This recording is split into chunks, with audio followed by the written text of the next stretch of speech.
Hola, me llamo Eduard Serra y antes que nada quiero dar la bienvenida a todos los que están viendo o los que vayan a ver este vídeo. Aquí quiero presentar, o seguir con la presentación de mi libro Nación, Nacionalismo y Relato Histórico, la Comunidad Nacional. De hecho, ya publiqué un primer vídeo a nivel introductorio presentando este libro. Este nuevo vídeo seguirá con esta presentación y se adjuntará a una lista de reproducción junto con el primer vídeo.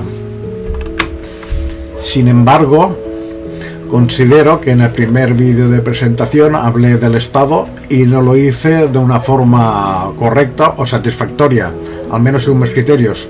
Por lo tanto, este vídeo quiere acabar de explicar este concepto, el concepto de Estado, y esto lo quiero hacer antes de seguir con la presentación, porque considero que la presentación quedaría un poco coja si no acabo de explicar un poco mejor este concepto.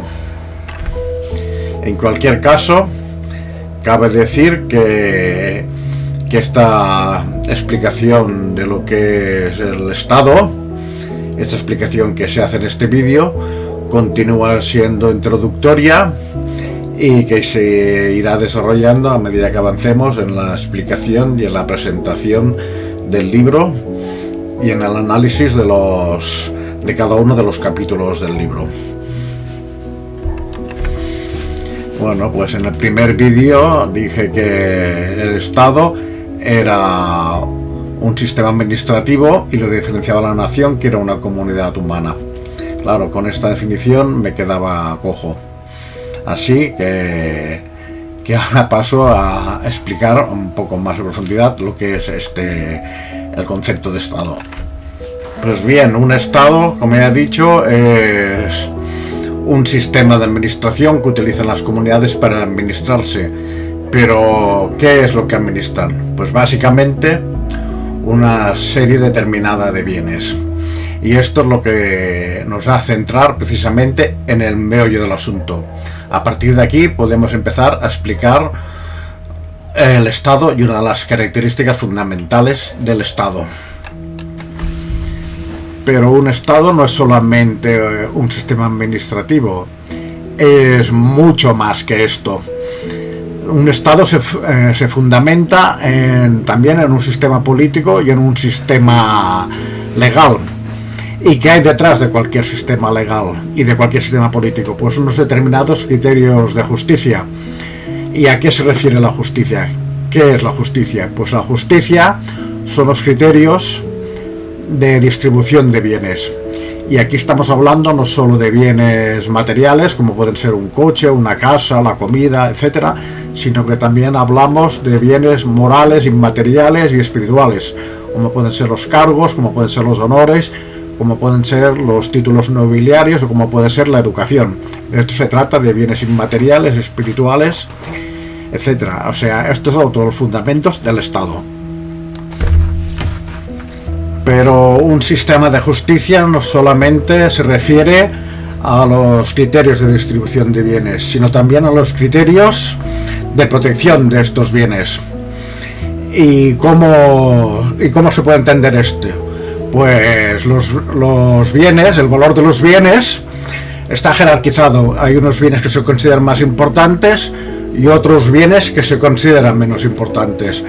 En consecuencia con ello, el Estado puede dar más o menos protección a unos bienes y a otros. Por ejemplo, en la sociedad occidental, bueno, y en todas las sociedades modernas, sean occidentales o no, pues la vida es un bien fundamental al que hay que proteger. En este sentido, pues se castiga severamente el homicidio. También se castiga el robo, ya que la propiedad es uno de los bienes protegidos, incluso en las sociedades comunistas, ya que no nos podemos pensar que en las sociedades comunistas no existía la propiedad privada. Existía la propiedad privada en los bienes personales, no en los bienes de producción, pero sí en los bienes personales, y estos bienes personales también estaban protegidos. Evidentemente, en función por los valores por los cuales se rija, cada Estado tendrá sus propios criterios de justicia, tendrá sus propios criterios de distribución de bienes y tendrá sus propios criterios de defensa y de protección de los bienes. Así, por ejemplo, un Estado teocrático puede considerar que una crítica a la religión es una ofensa grave y, en consecuencia, con este criterio, pues castigará severamente esa actividad, la actividad crítica de la religión. Mientras que en un Estado laico puede considerarse que la crítica a la religión es una actividad legítima y que, en consecuencia con ello, pues no solamente no actuará legalmente, sino que además incluso puede llegar a proteger esa actividad crítica. Bueno, aquí se debe matizar que hay un determinado tipo de bienes que se han protegido casi de forma universal. En este sentido, se puede decir que el homicidio y el robo han sido castigados casi universalmente. Eso quiere decir casi por todas las sociedades. No sé si por todas, porque no se puede analizar cada una de las sociedades una por una, pero se puede decir que ha sido la vida y la propiedad han sido uno de los bienes más protegidos de la historia, y sí que se han protegido casi de forma universal. Una cosa distinta será la manera de proteger esos bienes y cómo se castigan las conductas que vulneran la integridad de esos bienes. En este sentido, se puede decir que una sociedad puede castigar al homicida con la pena de muerte, otro la puede castigar con la cadena perpetua, otro con 20 años de prisión, otra pues enviándote a galeras, otra puede ser cortándote las manos o cortándote las orejas, pero básicamente ya depende de cada sociedad. Pero más allá de ello, hay formas de conducta que han sido castigados casi de manera universal. Claro, esto ya supone que un Estado se funda en unos valores, que el fundamento del Estado son unos valores. Estos valores están expresados a través del sistema legal.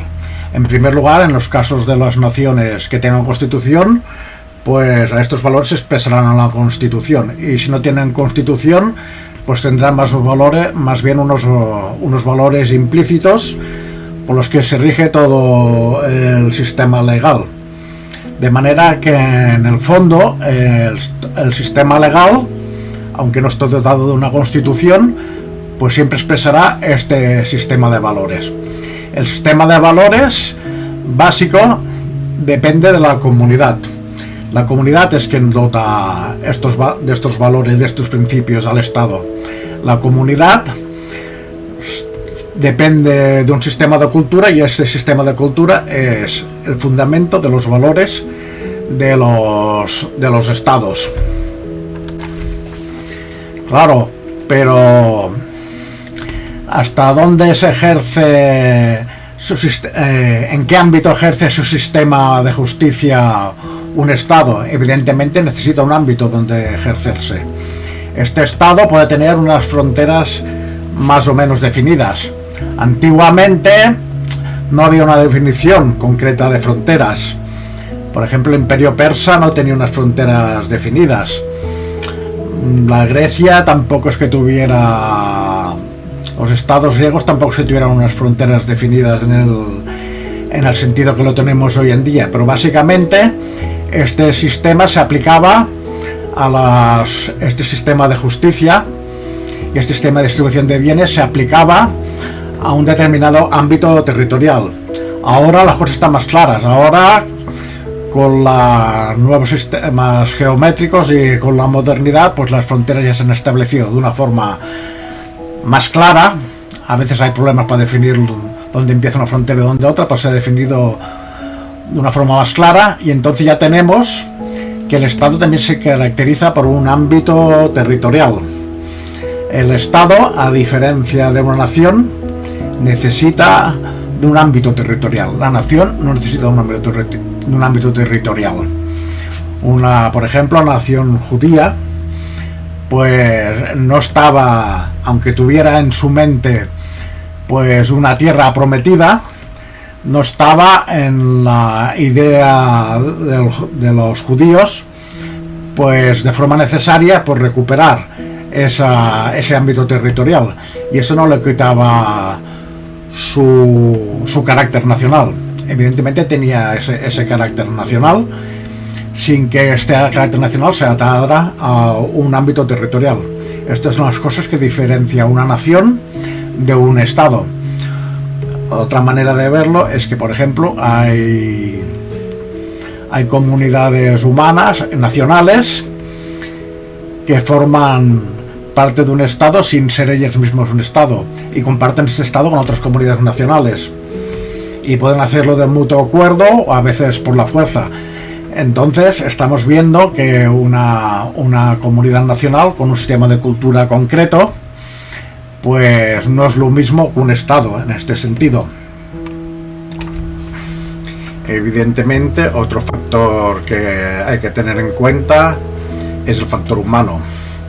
Por definición, un estado es una estructura constituida por los humanos. Si fuera del ámbito humano no existen estados, aunque también existen sistemas jerárquicos y estructuras de poder en otras especies, pero claro, esto no se pueden considerar estados. Evidentemente es otra cosa totalmente distinta. Tiene una estructura más bien comunitaria, natural, que una estructura artificial como es el estado. Pero ¿cómo se integra el individuo humano o las personas dentro del Estado? Pues evidentemente se integran a partir de una relación legal con el Estado. El Estado te confiere unos determinados derechos y te impone unos determinados deberes. Pero esto solo es un principio, porque también en estos deberes está la participación en el sostenimiento de ese Estado, en el sostenimiento y mantenimiento de ese Estado. Por lo tanto, esto sería una primera manera de participar, pero también se hace a través de un entramado institucional. Cada uno de nosotros participamos de forma necesaria en alguna institución. Algunas pueden ser de carácter optativo. Por ejemplo, yo puedo participar en una asociación deportiva. A eso no me obliga a nadie, por lo menos en las sociedades democráticas. Puedo participar en el régimen de la seguridad social. Evidentemente, a esto sí que estoy obligado. A eso me obliga el Estado, unos deberes que me impone. Esa participación en la seguridad social también me otorga unos derechos. Después, por ejemplo, a cobrar una pensión cuando me jubile. Otra cuestión que hay que tener en cuenta es que también podemos participar por ejemplo, en sindicatos, en corporaciones, profesionales, en cualquier tipo de institución, en empresas. Claro, cada una de estas entidades son una persona jurídica que, de la misma forma que la persona individual, tiene sus derechos. El Estado le confiere unos derechos, pero también le impone unos deberes. Por ejemplo, la de pagar el impuesto a sociedades, o la de cumplir unas determinadas leyes de integración de personas, por ejemplo, con ciertos grados de discapacidad, y en ese sentido también forma parte del Estado, ayuda a estructurar el Estado. O sea que el Estado se convierte en una especie de entramado de instituciones públicas y privadas. Y aunque el Estado no es propietario directamente de estas corporaciones, de estas instituciones, de este entramado, en muchos casos no es propietario de este entramado institucional, sí que de alguna manera le confiere el estatuto que le convierte en tal institución. O sea, gracias al Estado, esa institución tiene ese estatuto y tiene esos derechos y tiene esas obligaciones. Así que el Estado, en ese sentido, podemos decir que es una red institucional. En consecuencia de todo lo que se ha dicho, podemos entender que si un Estado da a proteger unos determinados bienes, puede encontrarse en determinados momentos en los cuales no puede protegerlos de forma eficaz, sino suplicando la violencia. Es por esto que se ha dicho, desde el ámbito de la filosofía política, que uno de los elementos que define el Estado es el monopolio de la violencia. Claro, esta violencia no puede ser indiscriminada, sino que se ha de someter a criterios legales, y estos criterios legales solo los puede ejercer dentro del ámbito del territorio en el cual ejerce su soberanía. Así que ya estamos en uno de los caracteres fundamentales a tener en cuenta a la hora de entender un Estado. Bueno, creo que aquí queda aclarar básicamente que se está poniendo especial relevancia, especial énfasis en el Estado moderno, en el Estado que apareció con las revoluciones burguesas. Evidentemente, los estados anteriores, el Estado feudal y el Estado absoluto, tienen unas características distintas, al igual que el Estado antiguo.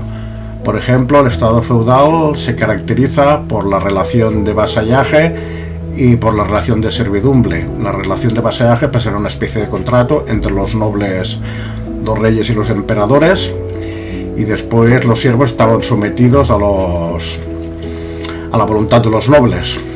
El rey daba esa autoridad, y en algunos casos el poder de los nobles era tan potente que incluso actuaban con independencia absoluta de la monarquía. En el caso de Cataluña, por ejemplo, se trataba de un poder feudal tan extremo y tan desconectado del centro que se podía decir, tal como dice Ramón de Abadal, que tendríamos una especie de soberanía. Aunque no sería una soberanía legal, pues sí que sería una soberanía en cierta medida de hecho. El Estado absoluto es muy distinto del Estado feudal. Aparece en la modernidad, después del Renacimiento, y se caracteriza porque no existe una relación de vasallaje entre el noble y el rey. La relación de vasallaje, como os he dicho, era un contrato entre más o menos iguales. Aquí no, aquí desaparece la figura del noble feudal y el poder emana directamente del rey o del soberano al pueblo. El pueblo en este sentido deja de ser el siervo y se convierte en súbdito. Esto significa que hay una relación directa entre el súbdito y el rey. El rey confiere derechos al súbdito por su voluntad y también le impone obligaciones. Así que, como se ve, es una relación directa. El noble puede actuar en muchos casos como funcionario y puede tener un poder, pero ese poder siempre es delegado. No es un poder que pueda emanar de él como el que emanaba en el noble feudal. También en esta época aparece la burguesía, empieza a tener más fuerza, empieza a dinamizar la economía, empieza a subvencionar incluso al monarca, y en este sentido empieza a tener un cierto poder y puede convertirse también en funcionario del rey y obtener unas ciertas ventajas por este motivo. Pero siempre se ha de tener en cuenta que aquí se trata de un poder absoluto. Todo el mundo está sometido a la voluntad del soberano, del monarca absoluto. El monarca absoluto, sin embargo, y en teoría, no puede actuar en contra de la ley natural. Esto significa que no puede actuar en contra del pueblo. En este sentido aparecieron figuras filosóficas, tanto fuera de la Iglesia como dentro de la Iglesia, que decían que si un monarca actuaba en contra de la ley natural y en contra del pueblo, estaba actuando contra la voluntad de Dios y que por lo tanto se convertía en un tirano. En este sentido, pues estas figuras legitimaban la rebelión. Y eso era más o menos cómo funcionaba un Estado feudal. Perdón, feudal no, absoluto. Aquí también se puede hablar de las ciudades. Las ciudades medievales no funcionaban de la misma forma que las áreas rurales, que en el campo. En las ciudades medievales había una especie de ciudadanía, incluso había una especie de asamblea ciudadana, o podía haber. No quiero universalizar la idea, porque igual no era universal, tendría que analizarlo más a fondo. Pero podía existir una especie de ciudadanía, una especie de asamblea ciudadana, en las cuales los propietarios podían participar en la toma de decisiones de la política de la ciudad. Así que de alguna forma en la ciudad medieval ya se anticipaban algunos de los rasgos de la idea de ciudadanía y algunos de los rasgos que después configurarían la modernidad. Hay que decir en este sentido que en la Edad Media empezaba a configurarse la burguesía y que esa burguesía actuaba en las ciudades y que habían auténticas ciudades, se puede decir, industriales, como en el caso de Bolonia, aunque la fuente de energía de esas ciudades industriales podrían ser los molinos de agua. Bueno, aquí solo queda decir que se podría explicar un poco lo que son los estados antiguos, pero en tanto que en mi libro trato de la evolución de la nación en un sentido moderno, de la idea de nación en un sentido moderno, pues no trato el tema de los estados antiguos, o no lo trato tan a fondo, todo que analizo el origen de la idea de ciudadanía en Grecia. Pero en este sentido he de decir y he de reconocer que no he estudiado el tema del estado antiguo tan a fondo. Solo puedo decir que en algunos casos hubo una especie de absolutismo, que en algunos casos fue una especie de confederación, podía ser una confederación de reinos gobernada por un emperador. En otros casos se podía tratar de un sistema feudal. En otros casos podían ser unos estados supuestamente democráticos, como se trató de la República Romana.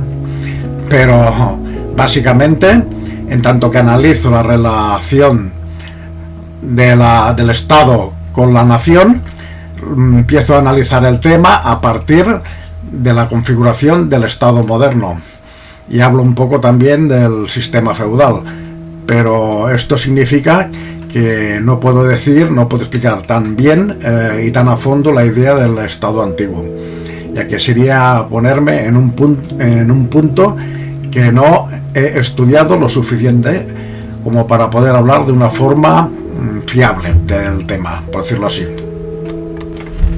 En consecuencia con todo ello, pues podemos decir que un Estado es un todo orgánico. Cuando digo que es un todo orgánico, ¿qué digo? Que es como una especie de cuerpo que tiene muchas partes, que están estructuradas, están organizadas y que actúan como una unidad, cada una desempeñando una función social. Existen diferentes funciones sociales que el Estado necesita y que contribuyen a estructurarlo. Entonces todo este sistema asociativo del que hablo, todo este sistema organizativo, todo este sistema legal, todo el sistema administrativo es como un despliegue de funciones sociales, políticas y culturales que constituyen al Estado. Así podemos entender el Estado como una estructura, como un entramado o una red institucional y asociativa de personas, y dentro de esta red asociativa pues puede estar pues una comunidad nacional aportando su cultura, o un conjunto de comunidades nacionales aportando cada una de su cultura y uniendo sus destinos de alguna manera, de una forma consentida o de una forma menos consentida, pero en el fondo pues todas cooperando en un sistema de justicia común y en un sistema de distribución de bienes común y en un entramado institucional común. Y esto en general podríamos decir que es un Estado, como un todo orgánico de relaciones y funciones sociales y culturales. Básicamente esto sería todo lo que tengo que decir de momento del Estado. Es simplemente entender el Estado como un todo orgánico y como un despliegue de funciones sociales. En el próximo vídeo intentaré explicar un poco mejor lo que es un sistema de cultura o una nación como sistema de cultura, y un poco sería como contestar a una afirmación de Santiago Armesilla, que es un politólogo al que sigo y al cual me gusta seguir, con el cual comparto muchas ideas, pero claro, hubo un día que dijo no me acuerdo qué vídeo exactamente fue, pero que dijo que el término cultura no significa nada.